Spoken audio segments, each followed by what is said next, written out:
अस्सलाम वालेकुम नाज़रीन, आप सभी लोगों का खुश आमदीद है और मैं हूं आपका दोस्त खान जहांगीर और आप देख रहे हैं द वेब स्टोरी के साथ साथ द वर्मल पोस्ट। जैसा कि आप सभी लोग इस बात से बाखबर है कि जम्मू कश्मीर के अंदर 10 साल के बाद असम्बली इंतखाबात होने जा रहे हैं। क्योंकि अगर हम सोपोर कॉन्स्टिट्यूंसी की बात करेंगे, सोपोर कॉन्स्टिट्यूंसी के अंदर इस साल 2024 के असम्बली इंतखाबात में तकरीबन 2 दर्जन से जायद कंटेस्टिंग कैंडिडेट्स इस साल कंटेस्ट कर रहे हैं असम्बली इंतखाबात। वही अगर हम सोपोर कॉन्स्टिट्यूंसी की बात करेंगे, इस साल काफी जो हमारे वेल एजुकेटेड पर्सनालिटीज है, उन्होंने आज फैसला लिया है कि हम असम्बली इंतखाबात में हिस्सा लेकर सोपोर की नुमाइंदगी करेंगे। बहरहाल इस वक्त हमारे साथ बातचीत करने के लिए मौजूद है एडवोकेट वारिस अब्दुल्ला, जो किसी तारुफ के मोहताज नहीं है। ऑलरेडी अगर हम इसके वालिद मोहतरम की बात करेंगे, वो ऑलरेडी सियासत में है और उन्होंने इससे पहले भी इलेक्शन लड़ा था। बहरहाल बात करने की कोशिश करेंगे वारिस अब्दुल्ला से। वारिस साहब, आपका खुश आमदीद है हमारे साथ ज्वाइन करने के लिए। क्या कहेंगे, आज किस चीज ने आपको मोटिवेट किया और आपने 2024 के इस असेंबली इंतखाबात में कंटेस्ट करने का फैसला लिया है? पहली बात तो जनाब यह है कि मेरे वालिद साहब सियासत में ही हैं और इसी बात से मैं मुतासिर होकर अपने लोगों की खिदमत करने के लिए, और आज का जो भी ये जमहूरियत का जो मौसम चल रहा है, इसी वजह से मैंने सियासत में आने का फैसला किया है। और जो सोपोर कॉन्स्टिट्यूंसी है, पिछले 20 सालों से मुझे लग रही है कि वॉइसलेस हो गई है जम्मू कश्मीर की असेंबली में। वॉइसलेस क्योंकि हमारा कोई रिप्रेजेंटेशन असेंबली में कभी बात नहीं की है। जम्मू की सोपोर कॉन्स्टिट्यूंसी को बिल्कुल नेगलेक्ट किया गया है, छोटी पॉलिटिकल लेवल पे भी, और ऊपर जो बड़े बड़े लीडर हैं उन्होंने भी इसको नेगलेक्ट किया है। दैट इज द रीजन कि मैंने आज किया कि मैं अपनी सोपोर कॉन्स्टिट्यूंसी के लिए कुछ करूं और लोगों की खिदमत करने के लिए। मैं सियासत करने के लिए नहीं आया हूं, मैं सिर्फ खिदमत खलक करने के लिए इस असेंबली में इलेक्शन लड़ने के लिए मजबूर हो गया, क्योंकि लोग बहुत ही प्रॉब्लम्स फेस कर रहे हैं, बहुत ज्यादा दिक्कतें आ रही है। और सबसे बड़ी बात, जो डेवलपमेंट है हमारे सोपोर में, वो बिल्कुल कुछ नहीं हो गई पिछले 20 सालों से। और सबसे बड़ी बात, हमारी आवाज जो है असेंबली में बिल्कुल गायब भी हो गई है, कभी बात ही नहीं हुई पिछले 16 सालों से। वारिस साहब, अगर हम नौजवानों की बात करेंगे, इस साल 2024 के इंतखाबात में सोपोर कॉन्स्टिट्यूंसी के अलावा दीगर जो जितनी भी हमारे अजला है जम्मू कश्मीर के अंदर, सभी जगहों पे नौजवानों ने अब पार्टिसिपेशन करना शुरू की है। आप इस चीज को कहां देखते हैं? ये तो बहुत बड़ी अच्छी बात है कि नौजवान इसमें शिरकत कर रहे हैं, क्योंकि नौजवान अभी बहुत एजुकेटेड है, कुछ पीएचडी स्कॉलर्स इस मैदान में आ गए हैं। ये बहुत ही अच्छी बात है, क्योंकि नई जनरेशन, नया सोच होता है, नई तरीके होते हैं डेवलपमेंट के, कि इसीलिए नौजवानों का आना इस फील्ड में जरूरी है। क्योंकि हमने बहुत प्रॉब्लम फेस की है। नौजवानों के दिमाग में आज अच्छे प्रोग्राम्स, प्लान्स आते हैं डेवलपमेंट के लिए। सो नौजवानों को मौका देना चाहिए कि हम सियासत में शिरकत करके अपनी कौम को तरक्की के राह पर ले जाए। इतनी सियासी जमातें हैं यहाँ पे, आपने क्यों सोचा कि मुझे आजाद ही इलेक्शन लड़ना चाहिए? तो इतनी बड़ी बड़ी सियासी जमातें हैं, अगर हम नेशनल कॉन्फ्रेंस की बात करेंगे, पीडीपी की बात करेंगे, या कांग्रेस या दीगर सियासी जमातों की बात करेंगे, आपने क्यों इंडिपेंडेंट कैंडिडेट ही अपने आप को चुना कि मुझे इलेक्शन लड़ना चाहिए? इसकी वजह यह है कि पिछले जो 16-17 सालों से सोपोर को बिल्कुल नेगलेक्ट किया गया है, हमारी कोई रिप्रेजेंटेशन नहीं है। तो इस टाइम में खासकर सोपोर के लोगों में को ये बताना चाहता हूं कि आप इलेक्शन में पार्टिसिपेट करें, वोट डालें, किसी अच्छे बंदे को असेंबली में भेजकर जो आपकी रिप्रेजेंटेशन असेंबली में अच्छी तरह से कर सके। So that is the reason कि मैं इंडिपेंडेंट कैंडिडेट आ गया, ना मैं किसी की पॉलिटिकल पार्टी का मोहताज बन गया, ना अगर लोग मुझे साथ देंगे असेंबली में जाकर मैं खुले मन से लोगों की बात कर सकता हूं। ना तो की बात है कि मैं खास एजेंडा, खास पॉलिसी या खास स्ट्रेटेजी सोपोर के लोगों के लिए या सोपोर की आवाम के लिए क्या रहेगा? हाँ जनाब, ये तो मैं दिल की बात एक कर रहा हूँ कि दिल से जो बात कर रहे हैं। हमारे सोपोर को कहते थे पहले कि ये छोटा लंदन है, दूसरी बात ये एप्पल टाउन है, तीसरी सबसे बड़ी बात कहते हैं कशिर पे वन सोपोर मज रब रेट रुपए। मगर आज सच में ये है कि आज जो इकोनॉमिकल कंडीशन है हमारे सोपोर लोगों की, वो बिल्कुल डाउन है। लोग कर्ज में डूबे हुए हैं, जम्मू कश्मीर बैंक से लोन लिया है, कोई इनकम सोर्स ही इनकम का नहीं है, लेकिन कर्जा यहां से चढ़ रहा है। बिल्कुल हमारी इकोनॉमिकल कंडीशन बिल्कुल सोपोर की आज डाउन है। जो पहले कहा जाता है आज बिल्कुल डिफरेंट है इससे।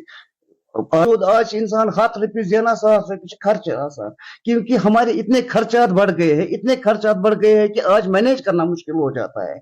ये इससे निकलने के लिए जो मेरे मन में प्रोग्राम्स है, कहना चाहता हूं कि हमें क्या करना चाहिए। देखिए जनाब, सब पहली बात है एजुकेशन का। पहली बात है एजुकेशन का। किसी के पास एक बच्चा है, 2 बच्चे हैं, इसको महीने में तकरीबन 10-12 हजार रुपया प्राइवेट स्कूल में फीस भरना पड़ता है, क्योंकि बच्चों को तालीम देनी है। और इसकी इनकम होती है 20,000 रुपया, इसका सारा पैसा खर्च हो जाता है बच्चों की एजुकेशन पर। मुझे कोई ऊपर की सियासत नहीं करनी है, मैं अपने सोपोर की बात करूंगा और अपने सोपोर के लोगों के लिए बात करूंगा। हमारा एजुकेशन सेक्टर है, 2 बच्चे होंगे तो 12,000 रुपया खर्च आता है महीने में प्राइवेट स्कूलों का। अगर हमारे कल इंशाल्लाह ताला लोग मुझे साथ देंगे, कल हम ऐसे गवर्नमेंट स्कूल, ऐसे इंफ्रास्ट्रक्चर स्कूल 2-4 यहाँ एस्टेब्लिश करेंगे कि लोग माहिर हो जाएंगे कि वो गवर्नमेंट स्कूलों में एडमिशन करें। एक ही प्रॉब्लम है कि हमारे पास इंफ्रास्ट्रक्चर स्कूलों का नहीं है, अदरवाइज सबसे बेस्ट टीचर्स है, हर कुछ है, लेकिन स्कूल में इंफ्रास्ट्रक्चर ना होने की वजह से लोग बच्चों को प्राइवेट स्कूल में डालते हैं। बस मेरा ये प्रोग्राम होगा कि सबसे पहले हम गवर्नमेंट स्कूल जो इंफ्रास्ट्रक्चर है उसको डेवलपमेंट करके फिर लोग खुद ब खुद अपने बच्चों को गवर्नमेंट स्कूलों में डालेंगे। हमें तो 2 चीजों ने खाया है यहाँ पर, एक तो एजुकेशन सेक्टर है और दूसरा हेल्थ सेक्टर ने खाया है। ये गसान डॉक्टर्स निश कलश दोद सह करना 10 सासन गो टेस्ट, ये बात तो सच है। बिल्कुल सह करना 10 सासन टेस्ट, ये इंसान रेतस इनकम 10,000 रुपये, तुम गसान इंसान हेल्थ सेक्टरस कुन। इंसान 20,000 रुपये आमदनी, ओड एजुकेशन वल, ओड हेल्थ सेक्टर वल, ये सच है ना। तो इससे बाहर निकलने के लिए अगर हम हेल्थ सेक्टर अच्छा करेंगे, हम एजुकेशन सेक्टर अच्छा करेंगे, इससे जो हमारी इकोनॉमिकल डेवलपमेंट इससे भी हो सकती है, क्योंकि लोगों के खर्चा जब कम हो जाएंगे उससे ऑटोमेटिकली डेवलपमेंट हो जाएगी, लोगों की इनकम बढ़ जाएगी, क्योंकि हमारा सारा पैसा जाता है या तो हेल्थ सेक्टर को या जाता है एजुकेशन में। ये 2 चीज इंपॉर्टेंट है हमारे सोपोर में कि इनको डेवलप किया जाए, सो उससे हम तरक्की की राह पर पहुंचे और सबसे भी लोगों की इनकम भी बढ़ जाएगी इसी तरह। हम सोपोर या नॉर्थ कश्मीर के लोगों की बात करेंगे। नॉर्थ कश्मीर के लोग तकरीबन 70% लोग हॉर्टिकल्चर और एग्रीकल्चर सेक्टर से वाबस्ता है। क्या कहेंगे इस हवाले से और क्या करेंगे आप आने वाले वक्त में? बिल्कुल जनाब, जो कि हमारा 80% यहाँ पर हॉर्टिकल्चर से वाबस्तगी है, लेकिन पिछले तकरीबन 20 सालों से हॉर्टिकल्चर बिल्कुल दिन ब दिन कमजोर हो रहा है। यहाँ पर हमारे एशिया की सबसे फ्रूट मंडी है, लेकिन प्रॉब्लम क्या है, यहाँ पर बिजनेस जो चलते हैं कि मैं एज ए वकील मैंने देखा है कि यहाँ मेरे पास भी बहुत सारे लोग, मैंने भी बहुत सारे केस किए हैं कि ये लोग फलन जाए हिंदुस्तान मे तथ खेक 50 लाख रुपये, तथ खेक 10 लाख रुपये, तथ खो करोड़ रुपये, लेकिन इसके बारे में कोई बात ही नहीं करता है। अगर हमारा रिप्रेजेंटेटिव अच्छा होता, यहाँ 20 सालों से कोई ये किसी की जरूरत ही नहीं होगी कि हिंदुस्तान में अगर कश्मीर का कोई भी बिजनेस करता कि कोई पैसा नहीं खाता। ये उस रिप्रेजेंटेटिव की उसकी ड्यूटी होती है कि मेरे इलाके में मेरे लोग जो बिजनेस से वाबस्ता है उनको कहीं पर कमजोरी आ जाए, कोई पैसा खाए बाहर, तो कम से कम उसकी ये ड्यूटी होती है कि वो उससे वापस लाए। लेकिन बदकिस्मती से आज तक तो हमारे साथ ये नहीं हुआ है। मैं लोगों से वादा करता हूं, कहीं पर भी हिंदुस्तान में आप बिजनेस करो, किसी का भी एक पैसा भी खाए, उसकी जिम्मेदारी मेरी वापस लाने की होगी। और सबसे बड़ी बात, हॉर्टिकल्चर को डेवलपमेंट करने के लिए यहाँ पर तो दवाई तो 2 नंबर की आती ही आती है, ना कोई चक है ना कोई बैलेंस है। गोडेत आज 8 वरी 10 वरी 2 स्प्रे 3 स्प्रे या 4 स्प्रे बागों में करते तो बहुत अच्छा मेवा आ जाता था। आज करा 14, 15, 16 स्प्रे, ये सही है, तब भी हमें घाटा ही घाटा आता है। और सबसे इंपॉर्टेंट बात, अगर एक सेक्टर जो हमारी इकोनॉमिक हॉर्टिकल्चर से मुंसलिक है, अगर इसको इफेक्ट हो जाता है तो ऑटोमेटिकली दूसरों पर भी इफेक्ट हो जाता है, क्योंकि हॉर्टिकल्चर जब वो कमाएंगे तो वो सोपोर मार्केट में खर्च करेंगे, जब इन्होंने कमाए नहीं किया तो ऑटोमेटिकली सोपोर पर भी असर पड़ जाता है। सो हमारा इंपॉर्टेंट है कि हम हॉर्टिकल्चर को अच्छे से करें, बिल्कुल अच्छी दवाई मिले और जो बिजनेस है अच्छे तरीके से करे, तब ये ठीक हो सकता है। हर कुछ ठीक हो सकता है, लेकिन इंसान की कोशिश होनी चाहिए। और दूसरी बात एग्रीकल्चर का, हमारा यहाँ, मैं तो आरामपुरा में रहता हूँ, हमारे यहाँ लोग सब्जी से मुंसलिक हैं, लेकिन पिछले 30 सालों से आरामपुरा के लोग, ना तो हमारे पास सब्जी मंडी है और सबसे इंपॉर्टेंट बात सब्जी मंडी के लिए जो सब्जी का इंपॉर्टेंट होता मेरी नजर में सबसे इंपॉर्टेंट बात, हमें यहाँ आरामपुरा में सब्जी वालों के लिए एक कोल्ड स्टोर होना चाहिए जहां सब्जी हम डंप कर सकते हैं और आराम से वो अपने मन मुताबिक रेट पर भेजेंगे। आज क्या सब्जी शाम को निकाली, कल वो 10 रुपए के बजाय 5 ही रुपए में बेचता है, क्योंकि उसको पता हो जाता है कल ये खराब हो जाएगी। अगर हमारा कोई ऐसा स्टोर होता, वो सब्जी स्टोर करता, फिर अपनी मर्जी से कल 10 दिन 15 दिन के बाद बेचता, तो उनकी भी इकोनॉमी डेवलप हो जाती और तरक्की भी होती। लेकिन अनफॉर्चुनेटली आज उन जिम्मेदार ने उसका कथी करा ना, जिम्मेदार ने उनका वापस किया। लेकिन मेरा वादा है, अगर मुझे साथ दिया इंशाल्लाह ताला हर एक तरक्की करेगा, चाहे वो हॉर्टिकल्चर से हो, एग्रीकल्चर से हो, चाहे किसी भी तरीके से इंशाल्लाह ताला जो हमारे प्रोग्राम से बिल्कुल अच्छे से अच्छे होंगे और सब तरक्की करेंगे। अगर यानी वसी इलाका है सोपोर कॉन्स्टिट्यूंसी का, अगर हम अपनी जंगीर की तरफ नजर दौड़ाएंगे, स्पेशली डांगरपुरा या शिवा या बाकी दीगर इलाके जात की, तो क्या करना अभी बाकी है और क्या करेंगे आने वाले वक्त में? सबसे इंपॉर्टेंट हमारा जो है यहाँ पे जो एक कनेक्टिविटी रोड, जो यहाँ से जाकर शुआ से जाकर लोलाब की तरह अगर हम कनेक्टिविटी करेंगे तो सो इम्पोर्टेंट है। और शुआ में जो हमारा इम्पोर्टेंट है एक जियारत शरीफ है, उसके लिए हमें रोड बनाना है। पिछले 30 सालों से हम कोशिश करें कि वहां रोड बन जाए, लेकिन अब अभी तक नहीं हुआ। इंशाअल्लाह ताला वो रोड भी बन जाएगा। और सबसे इंपॉर्टेंट जो हमारा लोलाब का रास्ता है कि आधे घंटे में लोलाब से इंसान सोपोर पहुंच जाएगा, अगर वो हमारा रास्ता तैयार हो जाएगा और वो प्रायोरिटी बेस पर होगा इंशाअल्लाह ताला। अगर लोगों ने साथ दिया तो सब कुछ बिल्कुल अच्छा होगा। हमारे डांगरपुरा में हॉस्पिटल से, लेकिन पिछले 10 सालों में कोई डॉक्टर नहीं है, वहां कुत्ता रहते। सबसे प्रेफरेंस होगी हेल्थ सेक्टर को और एजुकेशन सेक्टर को। इसको डेवलप करने से हमारे बच्चे भी अच्छे होंगे और हेल्थ सेक्टर भी अच्छा होगा। और उससे डेवलप करने से लोगों की इकोनॉमी, जब इंसान को गवर्नमेंट में फैसिलिटी मिलेगी तो उसके पैसे कम खर्च हो जाएंगे। एजुकेशन में गवर्नमेंट स्कूल हमें अच्छे होंगे तो खर्चे कम हो जाएंगे, इससे इकोनॉमी भी डेवलप होगी और लोगों की लोग आज मेंटली परेशान ये इसी वजह से है। अगर रिप्रेजेंटेटिव अच्छा होगा, ये चीजें बनाकर लोगों की परेशानी खत्म हो सकती है। स्पेशली इस वक्त जो अवामी इत्तेहाद पार्टी के सरबराह इंजीनियर रशीद अब जेल से बाहर आए हैं, इंटर्म बेल उनको मिली है 2 अक्टूबर तक, इस वाले सब का क्या कहना है? इंजीनियर रशीद साहब, ये तो बड़ी अच्छी बात है कि इंजीनियर रशीद साहब को बेल दे दी गई है। उनको 20 दिन के लिए बेल दे दी गई है। वो यहाँ पर आएंगे, उनके अपने पॉलिटिकल मंशूर होंगे, क्या करना है कैसे करना है, वो इंजीनियर साहब है। लेकिन जो जेल से निकलता है तो उसके लिए तो खुशी है कि कम से कम तो जेल से बाहर आ गए। बस उनके बारे में इतना ही कहना चाहता हूं।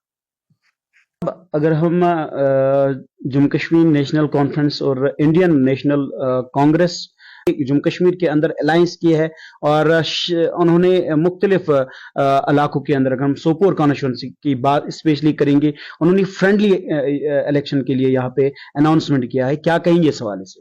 बेसिकली जनाब, नेशनल कॉन्फ्रेंस हो या कांग्रेस हो या कोई भी पार्टी हो, इन्होंने सोपोर को नेग्लेक्ट किया है।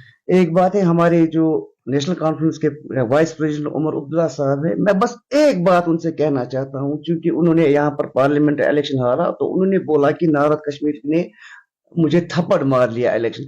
उमर साहब को मैं ये बात याद दिलाना चाहता हूं कि उमर साहब, अगर आप बोलते थे कि आप तो 2009 में हमारे जो पूरे जम्मू कश्मीर के मुख्यमंत्री थे, चीफ मिनिस्टर थे। बस एक बात का मुझे जवाब चाहिए, जब सोपोर में सेंट्रल यूनिवर्सिटी के लिए जमीन सिलेक्शन हो गया, वो सेंट्रल यूनिवर्सिटी आपने सोपोर से उठाकर गांधरपुर में क्यों ले ली? क्या आप हमारे मुख्यमंत्री नहीं थे उस टाइम? जो हमारी सेंट्रल यूनिवर्सिटी सोपोर में आई थी, आपकी हुकूमत थी, आपने सोपोर से छीनकर आपने उसको गांधरबल में ले लिया। जनाब, इसका जवाब हमें चाहिए। आपने हमारे तकरीबन 5000 लोगों का रोजगार छीना उससे। हमारे सोपोर जो है नॉर्थ कश्मीर का बिल्कुल सेंटर है। नॉर्थ कश्मीर, सोपोर नॉर्थ कश्मीर का डिविजनल हेडक्वार्टर बनना चाहिए, लेकिन हमसे पिछले 20 सालों से हमसे हमेशा छीना गया। एक तो सेंट्रल यूनिवर्सिटी छीनी गई, पता नहीं सोपोर के लोगों को ये पता है नहीं, वो नेशनल कॉन्फ्रेंस ने छीनी हमें यहाँ से। दूसरी बात, कश्मीर यूनिवर्सिटी के नॉर्थ कैंपस बनाया गया। नॉर्थ कैंपस बिल्कुल सोपोर में आता है, सोपोर सेंटर आता है, लेकिन उस नॉर्थ कैंपस को दरिना पहाड़ पर 2 कनालों में बनाया गया। लेकिन हमारे पास यहाँ हजारों कनाल जमीन है, वोडूरा कॉलेज था, उसको कन्वर्ट करते नॉर्थ कैंपस में, लेकिन वो भी हमसे छीना गया। और पहाड़ पर लेकर, लेकिन हमारे पास हजारों कनाल जमीन है, वो भी हमसे छीना गया। इन पार्टियों ने हमेशा हम सोपोर से बिल्कुल छीना गया, क्योंकि हम पॉलिटिकली डाउन है, क्योंकि हमारी रिप्रेजेंटेशन नहीं थी, इसलिए इन्होंने हमसे इस्तेहसाल किया है, सोपोर से बिल्कुल इस्तेहसाल किया है। पेशे से आप एक वकील है और इस वक्त भी आप सोपोर कोर्ट में वकील की हैसियत काम कर रहे हैं। क्या लग रहा है आपको जो 370 2019 में हमसे छीना गया, इस वाले से आपका क्या कहना है? जनाब, 370 जो हमसे छीना गया, जो हमारा हक था, ये हमारी एक पहचान थी, इसको हमसे छीना गया। लेकिन इंशाअल्लाह ताला अल्लाह के करने से सब कुछ, अल्लाह पर भरोसा रख के इंशाअल्लाह ताला हमें फिर से हमारा हक मिलेगा। उसके लिए हम चाहे लड़ेंगे मरेंगे, लेकिन हम अपना हक लाएंगे। लेकिन जो 370 हमसे छीना गया, उसका जिम्मेदार नेशनल कॉन्फ्रेंस और पीडीपी है यहाँ पर। क्योंकि अगर मैं कानूनी तरीके से बताऊं, कानून में क्या होता है कि नेशनल कॉन्फ्रेंस और पीडीपी ने गेट खोल दिया सेंट्रल गवर्नमेंट के लिए। इन्होंने गेट ओपन रख लिया। जब अगर हम घर में गेट ओपन रखेंगे तो ये पता ही है चोर आएगा और चोर कुछ न कुछ चुरा के ले जाएगा।